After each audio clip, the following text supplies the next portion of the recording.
Hi, and welcome to the Spark Change podcast. I'm Erin Murphy, Director of Community Engagement for the YWCA Seattle King Snohomish. And I'm Denise Miller, the advocacy coordinator for Firesteel, which is a network of Washington YWCAs committed to ending homelessness through innovative advocacy. Today we're going to talk about SnapApp, which is an online tool for creating interactive content. So let's just start by explaining what interactive content means. So it's basically content that is responsive to the user and creates a personalized experience. So some examples are quizzes or polls or photo contests or just really anything that creates a dialogue between the creator and the user. Yeah, and this is in contrast to static content, which is a one-way presentation of information to the person viewing it. So examples of this can include photos, videos, or a blog post. So everyone who reads or watches static content gets the same experience. So these days, the barriers to entry for creating and sharing static content are really low. There are so many different ways of creating this sort of stuff, including on Twitter, Facebook, YouTube, Pinterest, and they're adding more and more features to be able to integrate video in all of those, really. So a lot of that is being created and shared. Yeah, and you can do all of that for free. And creating interactive content, it does take more resources, but the payoff is that interactive content really stands out from the crowd, Yeah. and it can get people's attention and create more engagement.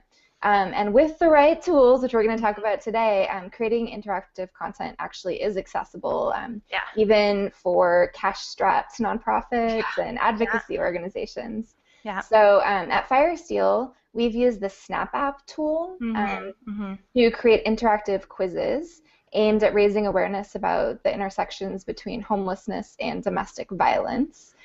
So Erin, could you just talk about why we chose SnapApp? Yeah. So a year ago, we decided at Firesteel to create a domestic violence awareness campaign during Domestic Violence Awareness Month in October. And I knew that I wanted to not only create images that were part of that, but to create some sort of interactive content. And for us, it made the most sense to do a quiz.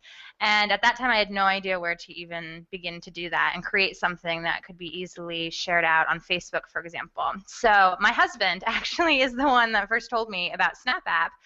So I went and checked out their website, contacted one of their customer service people, got all my questions answered, and it seemed like a pretty user-friendly and affordable way to create that. So we did. Now, as Denise says, it does cost money, and so we want to be really upfront about that. That can still be a barrier to a lot of nonprofits, especially smaller nonprofits. So SnapApp generally costs about $250 a month, and they charge monthly to use any variety of their tools. So the quiz that we created did cost $250, but it was also a really great way to experiment and to learn more about our community and what they wanted. So our domestic violence campaign during that entire month included not only this quiz that was about, I think, 8 or 9 questions long, but also had 4 to 5 images that communicated the messaging we were trying to get across. And then we were also able to take all of those images that we created. We did more of like a cartoon style in order to be really sensitive to the topic, domestic violence. And we were able to take those images and embed those within the quiz. So when people would answer questions, then like either a story would pop up or that image would pop up that reinforced the answer. So it was interactive, but also very educational. Yeah, and another thing I should definitely mention, because we've done this 2 years now and done it slightly differently. The first year, we decided that in addition to awareness, our #1 goal was to get more likes on Facebook. I don't know if that sounds familiar to anyone else out there, But Firesteel as a Facebook community had only been around for a couple of months, and we had maybe 120 people at that time, and so we wanted more. So we had the option on the SnapApp quiz to, excuse me, it's cold season, man. We had the option to do something that's called like gating, which means that you had to essentially be forced. You had to like our Firesteel Facebook page in order to actually proceed and take the quiz. So for some people, they may have decided not to like it and therefore not taken the quiz. But for others that were interested enough, not only did they take the quiz, but then we got a follower on Facebook that we got to continually communicate with. So that was experience number one. Yeah. Yeah, and we did it this year, and Denise, you were the primary coordinator on that. So what did you learn? Yeah, so I'll just go ahead and show some screenshots and describe them for our audio listeners.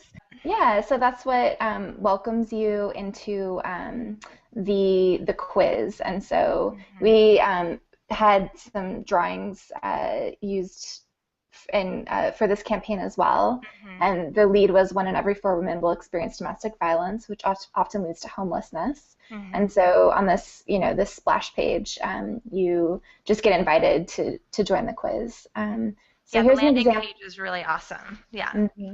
And then this is one of the questions. And so the user would first just see the question and the 4 answers. They just click one of the responses. It's really intuitive, and then immediately they get either the green check mark or the red X, and the indication of which is the correct answer. And I got it right because I made the quiz. But good job, Denise. Yes, one would hope. And then, as Erin said, we're also able to add images and information, so we could explain the answers and elaborate on it, including with live links to other resources. And in this one, I included a really detailed, it's called the power and control wheel. And so that can represent a lot of different abuse tactics. Here's another example of a question. This one is just true or false. And so again, we could elaborate once the person had responded with a couple of links. And in this case, I was able to embed a video that I had created and posted on YouTube, in which I interviewed a domestic violence survivor. So, and yeah, quite a few people who took the quiz did watch the video within the quiz. So that was really cool. And then once you finish the quiz, you get to find out your score, and we could thank people for taking it. And there's also, you'll notice, these share buttons. So we encourage people to share it on Facebook and Twitter. Yeah, we definitely, I remember us deciding, do we want that to automatically pop up as a share or to give them the option? And we decided that for this kind of subject matter, to definitely give someone the option. So if someone did really poorly, it wasn't necessarily a shaming tactic, but if someone did well and wanted to spread the word, they could choose to share it. Yeah. And then I just wanted to show a picture. So SnapApp gives you a lot of analytics. You can see by day how many people take your quiz, how many times there's an impression, so how many times the quiz shows up on people's Facebook walls, and also how many times it's shared and things like that. And you can even see, you can drill down and see how many people responded a certain way to different questions. So as Erin said before, it's a good way to learn about your audience. So we could see places where people really had the information and it was maybe very obvious to them, and maybe some places where there's an opportunity for more education. So that was really helpful. So this particular quiz, it was taken a couple hundred times, and we were really happy with how frequently it was shared. And it had a really high completion rate too, right? Which showed that people who at least clicked on this quiz for this kind of topic, were really invested all the way to the end. So that was another really good thing to learn about too. And so this SnapApp tools are very well integrated, particularly with Facebook. And so we decided to experiment with promoting a post on Facebook, Mhm. which is basically an option where you invest a little bit of money and you go kind of beyond what they call your organic reach. Mhm. And so, whereas a normal post by us would get maybe a couple hundred, shown a couple hundred times on people's feeds, this one was actually shown 2,000 times. Mhm. And I think we invested like $10. It wasn't a lot. And it didn't even And use up all that money, right? now, Yeah. right, We had money exactly. left over. Yeah. Yeah, Yeah. and it was shared 5 times, and we did, even though we chose not to like gate Right.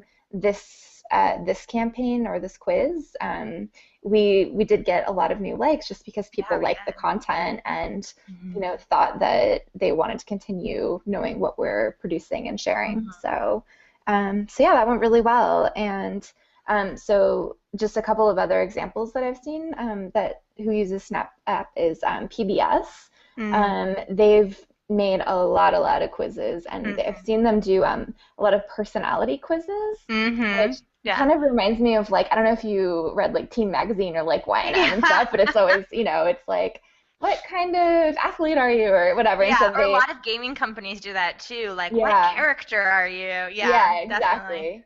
So they PBS did a couple where it was like which Julia Child are you, because Julia Yeah. Child was not only a chef but she was a media personality and I guess Mm.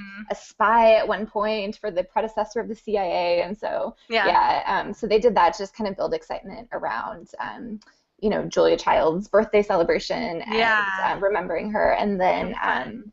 yeah, and there's also one where it's which endangered species are you? Mm. And so you kind of go through and it's a knowledge-based quiz. And so figure out how many you get right, and then they Mhm. assign you like you're a bald eagle or you're Yeah. or something like Yeah. that. Yeah. So it's Yeah. their way of educating, but also it's just kind of fun. And so Right. people are if it's that much fun, people are more likely to share it. Right. And we haven't yet really figured out how to include something like a personality quiz in the advocacy work we're doing, but I'm sure it's probably possible. So Yeah. if any of you listening in or watching have any ideas, we'd love to hear them. Yeah, Yeah. absolutely. So we have focused on Snap Out quizzes because Mhm. that's what we've experimented with the most. Um, but Erin, you know that there's other types of options on Snap App too. Yeah, I mean, they have polls, they have surveys, they have different contests as well, which can be another great way to increase engagement. And people can share contests as well and spread the word. So we've always chosen to do like a trivia type quiz, but there's lots of other options out there. Absolutely. So, So, yeah. as Erin mentioned, we would love to hear from you. We want to Mhm. know how you've used interactive content to spark change in your communities. Yeah. And so let us know if you've tried SnapApp or one of the other tools like ShortStack or Yeah. PageModo. Yeah, there's definitely Um, others out there. yeah, and some might be less expensive too. Maybe. Yeah, Yeah, tell I us was if you looking find at out. some. Yeah, Yeah, we exactly. want We to know want to that too, actually. know. We're still a nonprofit as well. Absolutely. Yeah. And so, yeah, let us know about that. Let us know what you think of this podcast.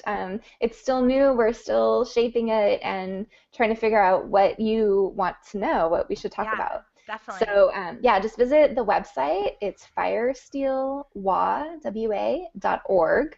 And we'll also post links to the programs that we've been talking about on this podcast. Yeah, thanks so much for joining us. We'll be back in a couple of weeks to talk about how to create short advocacy videos just using your iPhone or your other mobile device. So see you then. Thanks.